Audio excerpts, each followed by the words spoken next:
Hattest du schon mal Kummerspeck, also Herzschmerz und plötzlich mehr Bauch? Klingt lustig, oder? Und trotzdem benutzen Deutsche das ganz ernst im Alltag. Heute lernst du 10 solcher Redewendungen, die man echt schwer übersetzt. Du bekommst klare Beispiele für Smalltalk, Arbeit und Kaffee, alles auf B1, damit du sie sofort benutzen kannst. Und ja, wir zeigen auch, wo Leute oft stolpern, damit du nicht ins Fettnäpfchen trittst. Los geht's direkt rein. Hey zusammen, schön, dass ihr da seid. Und ganz kurz, die komplette Übung ist übrigens auf Vocabli. Also, fangen wir mit Kummerspeck an. Das heißt, man ist aus Frust oder Traurigkeit, nimmt zu und nennt das dann Kummerspeck. Kein echtes Speckstück, sondern ein Bild im Kopf, klar? Ich hab da eine Story von einer Lehrerin. Ein Schüler rief begeistert, Kummerspeck, bei einem Thema über Körperbilder und meinte dann auf Englisch I'm gaining my fat bacon. Die ganze Klasse lachte, aber danach war die Bedeutung total klar. Ja, super Beispiel. Und hier gibt's oft Streit. Ist das wirklich unübersetzbar? Manche sagen, man kann doch einfach erklären. Andere finden, die deutsche Stimmung geht halt verloren, weil Säd Beken wirklich komisch klingt. Nächste Redewendung, Bock auf etwas haben. Das heißt, man hat Lust auf etwas. Zum Beispiel, ich hab Bock auf Pizza, wichtig ist das auf plus Akkusativ. Genau, nicht verwechseln mit warten. Man sagt, ich warte auf den Bus, Akkusativ. Aber ich warte auf den Bus ist falsch. Das klingt wie, du sitzt schon oben drauf, haha. Ich hab noch eine Culture Shock Story dazu. Ein Besucher hörte, ich hab Bock auf Döner, und fragte ganz ernst, ob der Freund einen Haken am Essen hat. Alle lachten, und am Ende gab's eine Mini-Lektion zu Bock auf. Lass uns mal eine Mini-Rolle spielen, ja? Stell dir vor, wir sind im Café nach der Arbeit. Okay, ich fang an. Hey Tim, hast du Bock auf ne Limo oder nen Kaffee? Ehrlich? Das ist mir Wurst. Hauptsache was callt's. Aber sag mal, hast du Tomaten auf den Augen? Da steht die Limo doch direkt vor dir. Ach, stimmt. Ich seh's jetzt. Danke. Und keine Sorge, wir lassen mal die Kirche im Dorf, nur ein Getränk, kein 3-Gänge-Menü. So, kurz erklären. Das ist mir Wurst heißt ist mir egal. Tomaten auf den Augen haben heißt etwas Offensichtliches übersehen. Und die Kirche im Dorf lassen bedeutet ruhig bleiben, nicht übertreiben. Genau, und da machen Lernende oft einen Fehler. Viele denken, die Kirche im Dorf lassen bedeutet in der Nähe bleiben. Nee, es geht um Perspektive, also etwas nicht größer machen als es ist. Kommen wir zu jemandem auf den Keks gehen. Das heißt, jemanden nerven. Zum Beispiel, diese ständigen Mails gehen mir echt auf den Keks. Voll alltagstauglich, oder? Total. Und dann haben wir noch die Daumen drücken.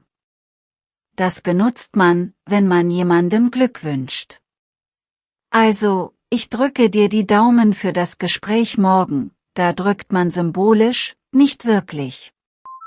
Noch eins, Schwein haben. Das heißt Glück haben. Ich hab gestern kein Ticket bekommen, Schwein gehabt. Klingt komisch, aber alle verstehen sofort, Glücksfall. Und Feierabend machen ist auch super wichtig. Das bedeutet, die Arbeit für heute beenden. Leute, es ist 5:30, ich mach jetzt Feierabend, nicht nur die Uhrzeit, sondern die Stimmung, jetzt ist Schluss und Freizeit. Dann Luft nach oben haben. Das sagt man, wenn etwas gut ist, aber besser sein kann. Dein Vortrag war gut, aber da ist noch Luft nach oben. Klingt freundlich kritisch, sehr deutsch. Kurzer Tipp zum Merken, ja? bau dir kleine Bilder im Kopf. Bei Das ist mir Wurst stell dir vor, jemand steht am Imbiss und sagt, mir doch egal, ob Bratwurst oder Currywurst, das bleibt hängen. Oder Nutzhumor. Stell dir Tomaten auf den Augen, wirklich wortwörtlich vor. Das ist albern, aber du vergisst es nie wieder. Und so lernst du die Redewendungen schneller. Bevor wir weitermachen, Mini-Reminder, ein paar Muttersprachler finden es nervig, wenn Redewendungen falsch benutzt werden. Also lieber einmal mehr nachfragen als wild raten. Genau, und beobachte den Kontext. Manche Ausdrücke sind eher locker. Auf den Keks gehen passt im Büro zwar, aber besser unter Kollegen, nicht im formellen Termin mit der GmbH-Chefin. Okay, kurzer Zwischencheck. Weißt du noch, was Kummerspeck heißt? Na los, eine Sekunde überlegen. Richtig, zunehmen wegen Kummer, also Frustessen. Und zweite Frage, Bock auf, welcher Fall? Genau, Akkusativ. Ich hab Bock auf den Film, auf die Pizza, auf das Konzert. Sehr gut. Weiter geht's mit praktischen Tipps. Wenn du unsicher bist, nutz Ersatz. Statt das ist mir Wurst, kannst du sagen, egal für mich, und wenn du dich traust, nimm die Redewendung, wirkt oft natürlicher. Es hilft auch, Serien mit Untertiteln zu schauen. Da hörst du, wie Leute wirklich sprechen, und du siehst die Situation. So lernst du, wann welche Redewendung passt. Kurze zweite Mini-Rolle, diesmal im Büro, ja? Projekt, Deadline, typische Sätze. Julia, wie lief der Test? Ich drücke dir die Daumen, dass keine Bugs mehr auftauchen. Danke. War okay, aber da ist noch Luft nach oben. Und, ganz ehrlich, diese ständigen Pings gehen mir auf den Keks. Ich mach gleich Feierabend. Lass die Kirche im Dorf, wir fixen das morgen. Vielleicht haben wir sogar Schwein und der Kunde merkt den kleinen Fehler gar nicht. Schön. Hier siehst du, wie die Redewendungen zusammenklingen. Locker, aber klar. Genauso hörst du das in echten Teams. Ein Wort zu Übersetzungsdebatten, ja? Manche meinen, alles ist erklärbar. Stimmt schon, aber die Würze steckt im Bild. Schwein haben als to be lucky erklärt das was, aber nicht das Warum, das kulturelle Lächeln fehlt ein bisschen. Ich find's gut, wenn Lernende erstmal frei ausprobieren. Aber, na ja, bleib aufmerksam. Sag nicht, ich hab Bock auf dem Kino, das klingt einfach falsch. Auf mit Akkusativ, wir sagen's gern nochmal. Fehler sind normal. Wichtig ist, dass die Bedeutung ankommt. Wenn jemand dich nicht versteht, frag locker nach, meinst du, es ist dir egal? Oder, soll ich aufhören, dir auf den Keks zu gehen? Das entspannt die Situation. Lass uns die 10 Redewendungen nochmal kurz sammeln, damit's sitzt. Kummerspeck, Bock auf, das ist mir Wurst, Tomaten auf den Augen, die Kirche im Dorf lassen, auf den Keks gehen, die Daumen drücken, Schwein haben, Feierabend machen, Luft nach oben haben. Genau, 10 Stück. Und alle sind super nützlich für Small Talk und Alltag. Du kannst sie mischen, aber übertreib es nicht. Eben die Kirche im Dorf lassen. Noch ein Mini-Unterschied, das ist mir Wurst, ist ziemlich umgangssprachlich. In einem formellen Mail würde ich eher schreiben, das ist für mich in Ordnung oder keine Präferenz. Und Feierabend ist sehr deutsch, fast kulturell. Andere Sprachen sagen oft einfach, ich gehe jetzt. In Deutschland ist Feierabend so ein Ritual. Arbeit aus, Leben an. Wenn du merkst, jemand missversteht dich, erklär kurz die Bilder. Ein Satz reicht. Kummerspeck ist sozusagen Trauerkilos, dann lachen die Leute oft, und schon ist die Stimmung nett. Apropos Stimmung. Nutze deine Hände. Beim Daumen drücken kannst du kurz die Daumen hochnehmen. Das hilft, wenn Worte fehlen. Körper macht mit.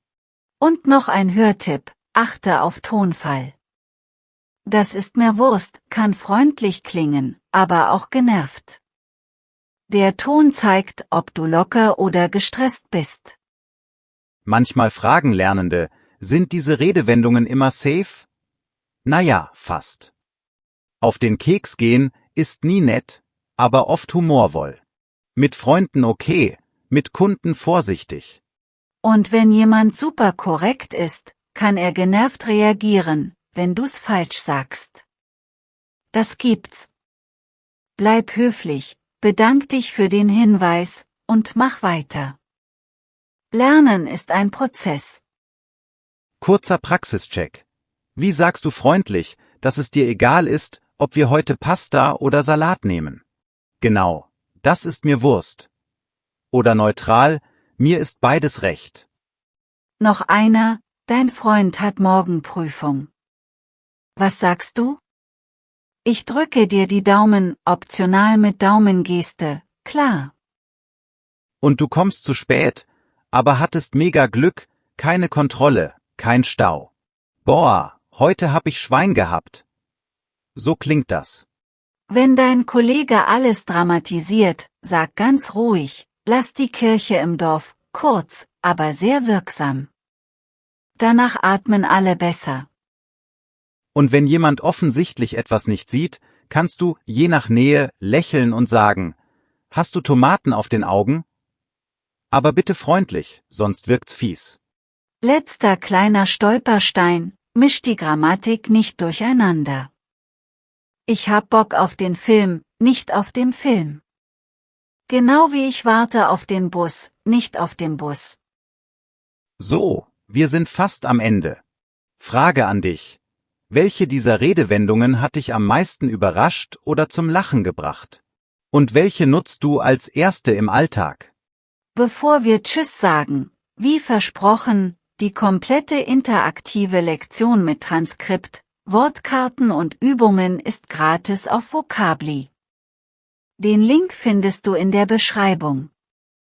Schau da gern rein, spiel die Beispiele nach und festige die 10 Redewendungen. Danke fürs Zuhören und, na klar, schönen Feierabend.